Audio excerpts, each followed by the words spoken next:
donne tout à toi. Que les éclats de mes yeux tombent pour que je te voie tel que tu es. Ramène-moi aux choses simples qui me montrent ta grandeur. Les cieux, la terre suffisent pour décrire toute ta splendeur.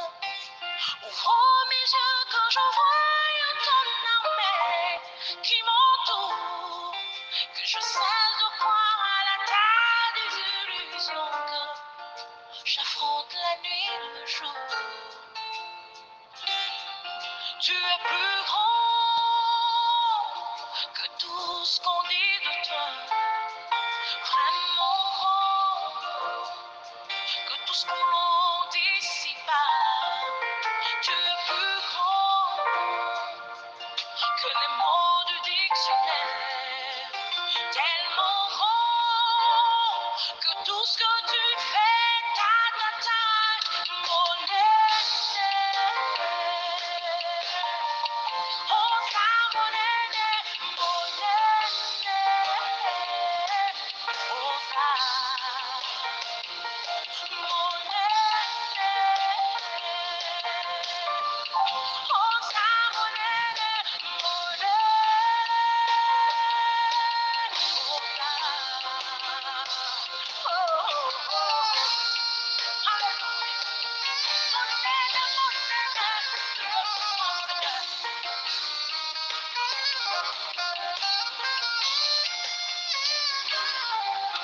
Ramène-moi aux choses simples qui me montrent ta grandeur. Les cieux, la terre suffisent pour décrire toute ta splendeur. Ouvre mes yeux que je voie ton armée qui m'entoure. Que je cesse de croire à la terre des illusions. Que j'affronte la nuit et le jour. Tu es plus grand que tout ce qu'on dit de toi.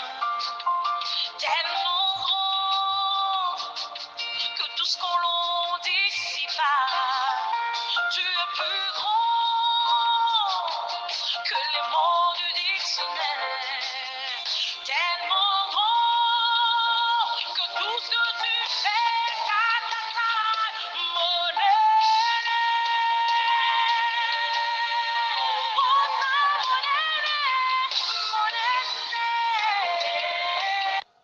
Alléluia, gloire à Dieu, gloire à notre Seigneur Jésus-Christ. Seigneur Jésus-Christ, tu es plus grand que tout ce que l'on dit de toi. Tu es plus grand, Seigneur Jésus-Christ, que notre compréhension de toi.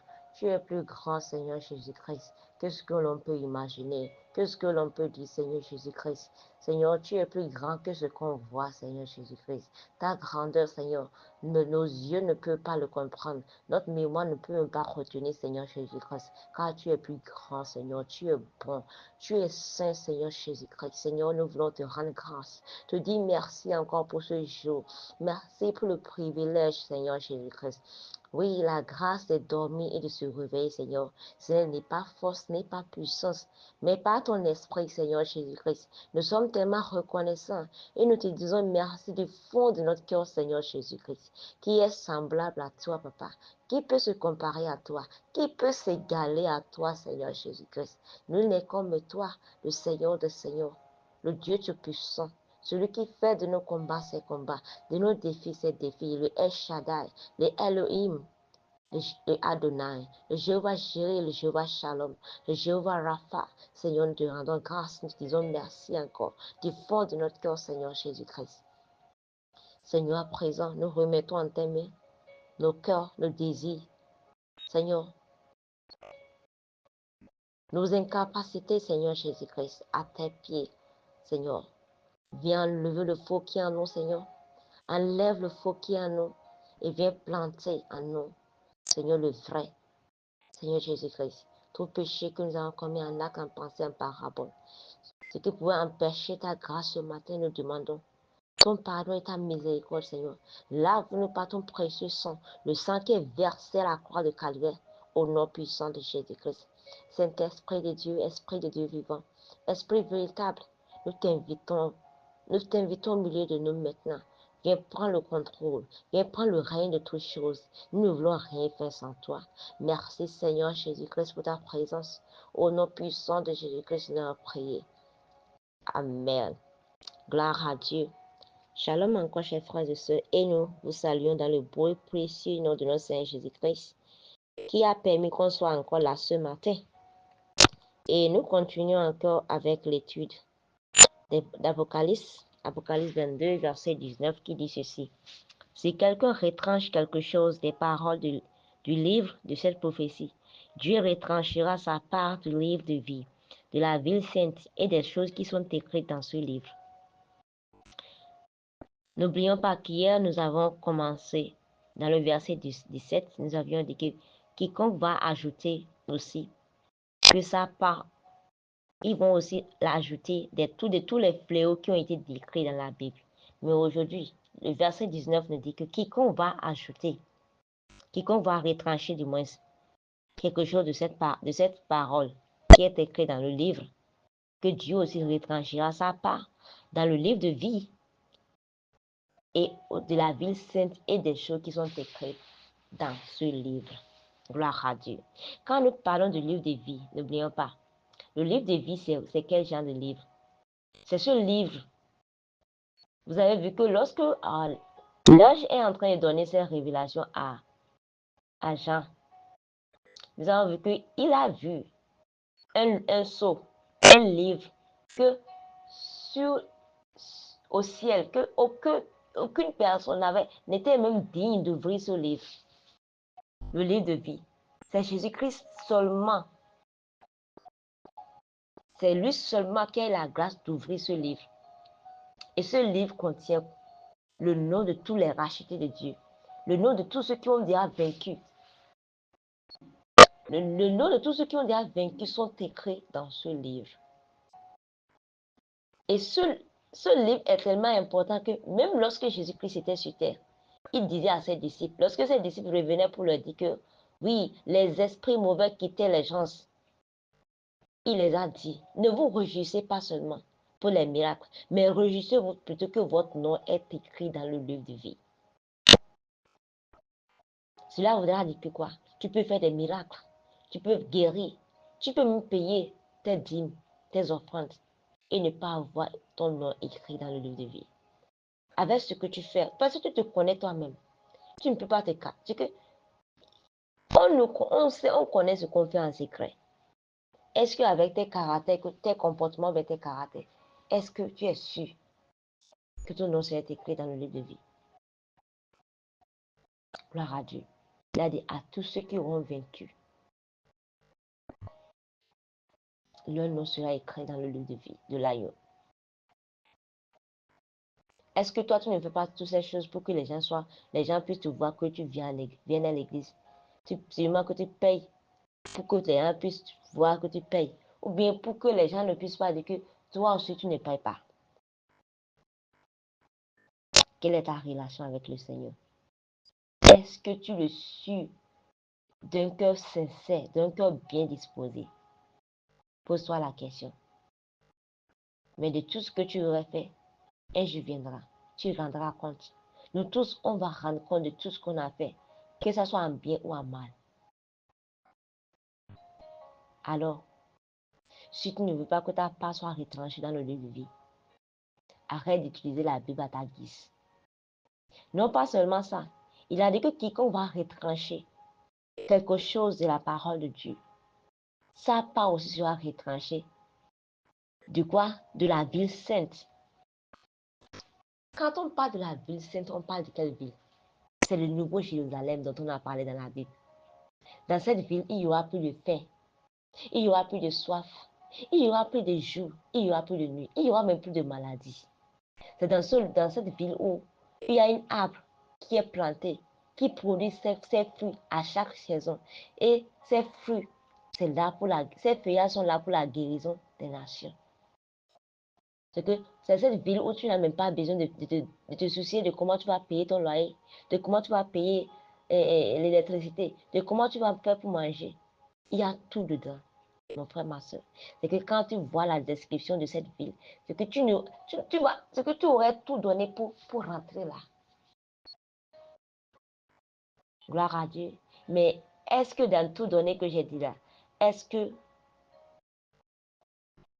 il y a une place pour la corruption là, ou bien il y a une place pour l'argent? Je suis sûre que si on disait que pour ceux qui vont rentrer dans la ville, dans la Nouvelle Jérusalem, que ceux qui ont accès à la base, c'est ceux qui sont riches, je vous assure, il n'y a aucun pauvre qui va rentrer là.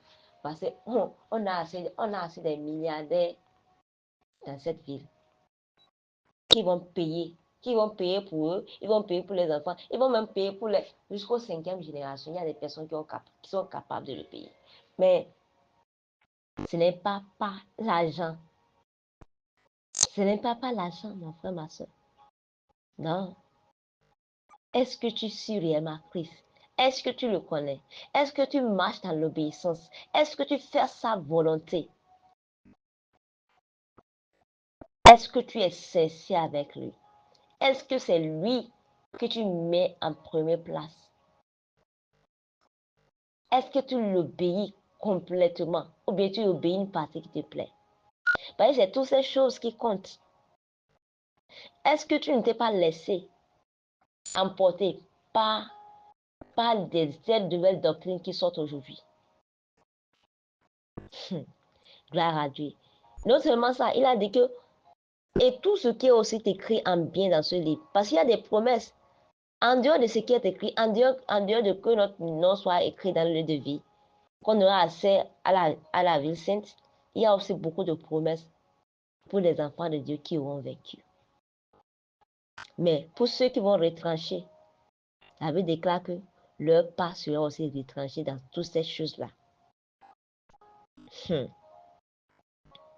Dieu est en train de nous appeler. Il est en train de nous avertir de ne rien retrancher. Parce qu'on remarque quoi aujourd'hui? Aujourd'hui, on a des personnes qui utilisent la Bible à leur guise. Ils acceptent seulement les parties de la Bible qui les arrangent. Les parties qui ne les conviennent pas ou bien qui ne les arrangent pas, là, ils les ignorent. Des fois, le Seigneur peut t'orienter, ok, lis tel passage. Par exemple, lis tel passage de Hébreu ou bien de Luc. Mais là, tu vois que la partie que tu as ouverte, c'est sûr, Dieu est en train de dire peut-être que si tu ne sais pas ce que tu fais là, je vais te corriger, mais je vais te faire telle chose. Mais tu vois que c'est dur, tu ne peux pas l'accepter. Et tu fermes la partie là rapidement, tu ne peux pas dire je rejette, c'est pas ma portion, je rejette. Alors que c'est Dieu qui est en train de te parler dans sa parole. Et tu commences par dire que toi tu rejettes. Je rejette. On veut l'évangile de la facilité. L'évangile où on sera en train de nous amadouer. L'évangile où on sera en train de prendre notre main. On sera en train de nous amadouer. C'est ça qu'on veut.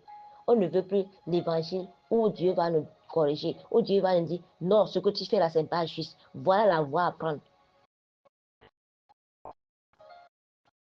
Gloire à Dieu. On ne veut plus cela. Alors qu'il y a un avertissement. Que quiconque va retrancher,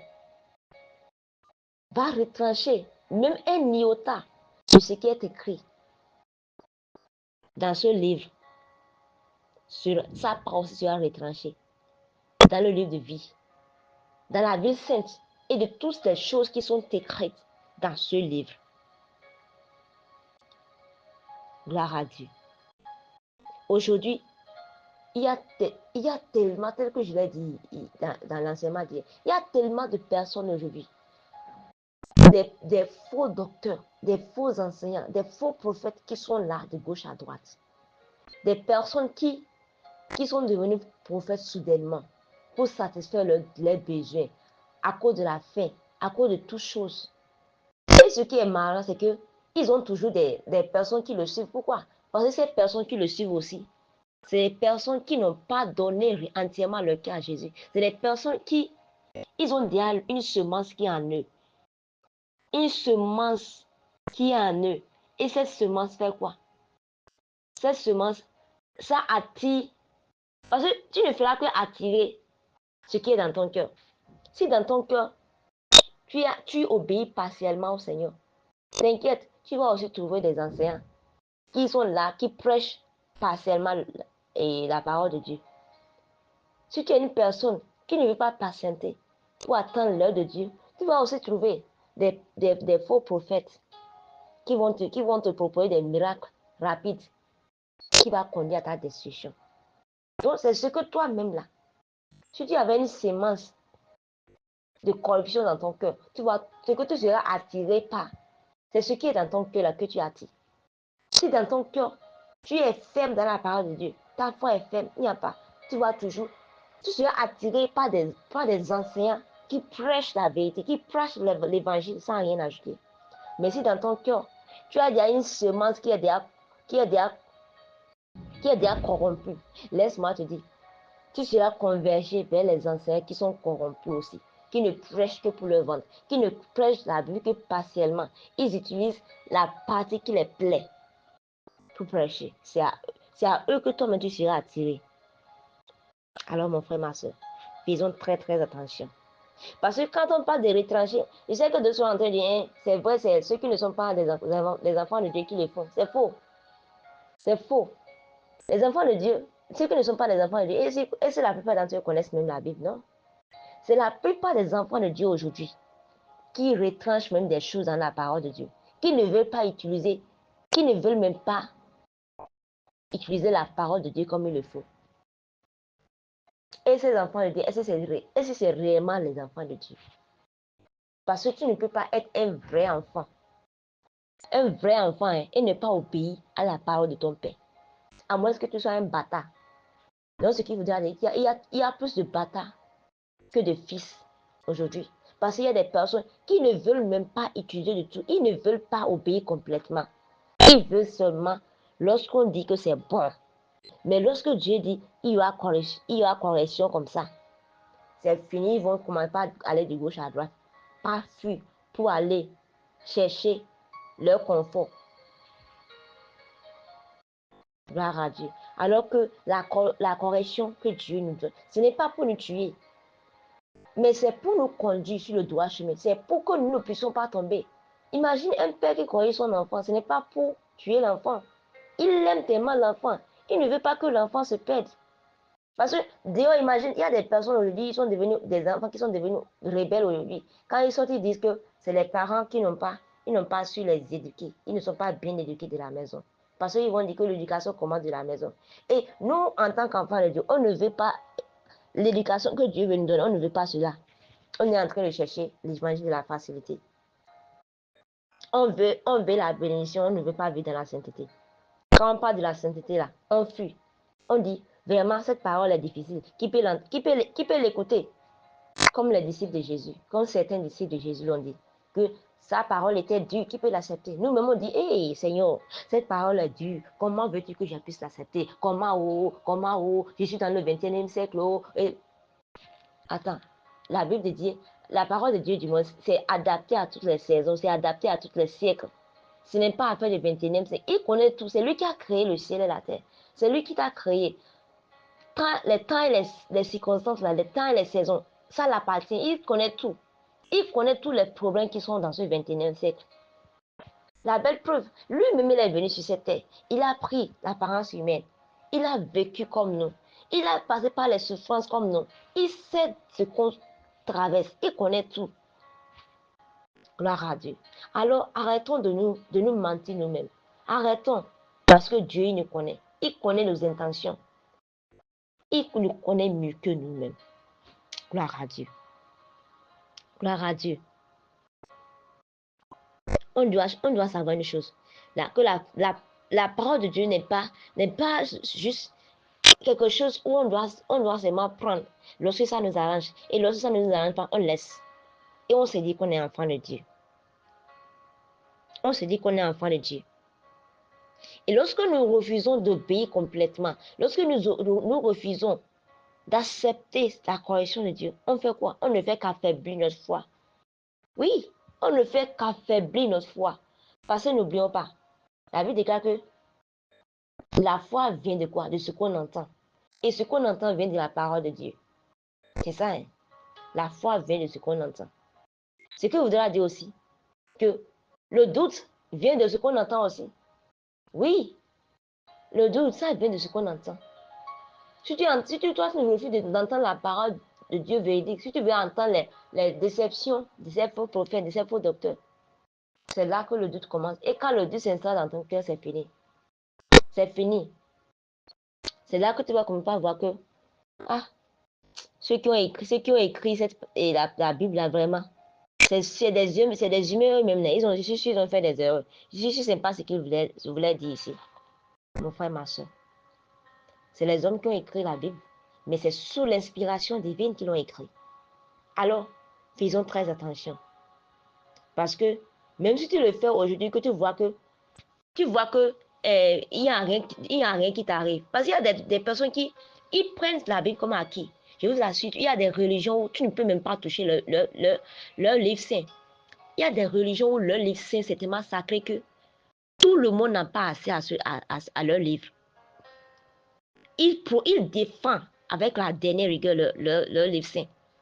Et ce n'est pas tout le monde qui a accès à ça. Mais comme ici c'est la vérité, c'est la parole de Dieu, les gens prennent ça comme acquis. Ils prennent ça comme acquis. Ils savent que même s'ils font ce qu'ils veulent avec la Bible, personne ne va leur demander quelque chose. Mais n'oublie pas, même si personne ne te demande quelque chose, laisse-moi te dire, celui qui a sa parole, il dit qu'il exalte, il élève sa parole plus que son nom. Celui qui ne prend pas sa parole pour acquis, lui il est là, il va défendre sa cause, il va défendre sa parole. Gloire à Dieu. Alors faisons attention. Faisons attention. Et toi qui te dis encore dans ton cœur, oui, qu'est-ce que celle a dit? Ce qui est sûr, j'obéis une partie de la Bible. J'obéis une partie de la Bible. Oui, tu obéis une partie de la Bible. Mais laisse-moi te dire, l'obéissance partielle, c'est aussi une désobéissance. Oui, l'obéissance partielle, c'est une désobéissance. Ce que Dieu désire de nous, ce que Dieu attend de nous en tant que ses enfants, c'est de l'obéir complètement. C'est de le suivre de tout notre cœur, de tout notre âme. C'est de suivre la parole de Dieu. Que cela nous arrange ou pas, on doit le suivre. On doit l'écouter. On doit marcher selon ce qu'il nous dit. C'est ce que Dieu attend de nous. Alors, mon frère, ma soeur, je ne sais pas ce que tu as déjà entendu qui te met dans les doutes. Je ne sais pas par quoi tu traverses aujourd'hui et qui te fait aller d'une personne à une autre pour chercher des miracles ou bien des prophéties en dehors de ce que la Bible a déjà dit concernant toi ici. Mais peu importe ce que tu traverses, qui t'a amené à douter, qui t'a amené à utiliser la Bible à ta guise. Aujourd'hui, il y a encore la grâce est encore disponible. La grâce est encore disponible parce que tu mourrais dans toutes ces choses-là. Laisse-moi te dire. Laisse-moi te dire. Tu as vu ce que la Bible déclare? Que quiconque retranche, sa part aussi sera retranchée. Alors, si tu es parmi ces personnes qui le faisaient, la grâce est encore disponible. Tant que tu es encore en vie, alors baissons les têtes et commençons par confesser. Confessons tout ce que nous avons fait, que nous-mêmes nous savons que ce n'est pas bien. Confessons-les devant son trône de grâce. Il est là ce matin. Il est là. Seigneur Jésus-Christ, nous venons à toi avec nos fautes, avec nos cœurs souillés, Seigneur Jésus-Christ. Nous n'avons pas été fidèles toujours à ta parole. Nous n'avons pas obéi à ta parole comme il le faut. Nous avons fait l'obéissance partielle, Seigneur. Nous sommes laissés entraîner par tous les vents de ce monde, par tous les faux prophètes, les faux docteurs, les faux enseignants, parce que on voulait satisfaire nos désirs. Seigneur Jésus-Christ, nous venons à toi. Nous demandons ta grâce. Nous demandons ta miséricorde, Seigneur Jésus-Christ. Pardonne-nous, Seigneur, lave-nous. Lave-nous, Seigneur Jésus-Christ. Seigneur, donne-nous un cœur maintenant, un cœur qui aime toute la parole. Et pas seulement les passages qui nous plaisent ou bien les passages qui sont faciles. Aide-nous, Seigneur, à rester ferme, à demeurer ferme dans ta parole. Peu importe, Seigneur Jésus-Christ. Peu importe comment cette parole est due. Aide-nous à l'accepter. Aide-nous à marcher selon ta parole, Seigneur Jésus-Christ. Aide-nous aussi à ne pas ignorer les corrections, ni tes instructions, Seigneur. Aide-nous à marcher selon tes corrections. Au nom puissant de Jésus. Seigneur, aide-nous à demeurer ferme. Peu importe les tribulations, peu importe les persécutions qui viendront après cette obéissance, aide-nous, Seigneur Jésus-Christ, à partenir ferme au nom puissant de Jésus-Christ. Je déclare que cette journée est bénie. Nos allées et nos retours sont sécurisés en ce jour au nom puissant de Jésus-Christ. La main puissante de Dieu est sur nous. Et je déclare que tout plan de l'ennemi contre cette journée soit nul et sans effet. Toutes les portes qui ont été déjà ouvertes, toutes les portes d'accident, de malheur qui ont été ouvertes en ce jour, je les ferme maintenant au nom puissant de Jésus-Christ. Je déclare maintenant que tout ce que nous allons entreprendre en ce jour est productif au nom puissant de Jésus-Christ. Le Seigneur ira devant nous ce matin. Il va redresser maintenant tous les chemins tortueux maintenant au nom puissant de Jésus-Christ. Merci Seigneur car tu le fais déjà. Au nom puissant de Jésus-Christ, nous avons prié. Amen. Excellente journée à chacun de nous tous et shalom.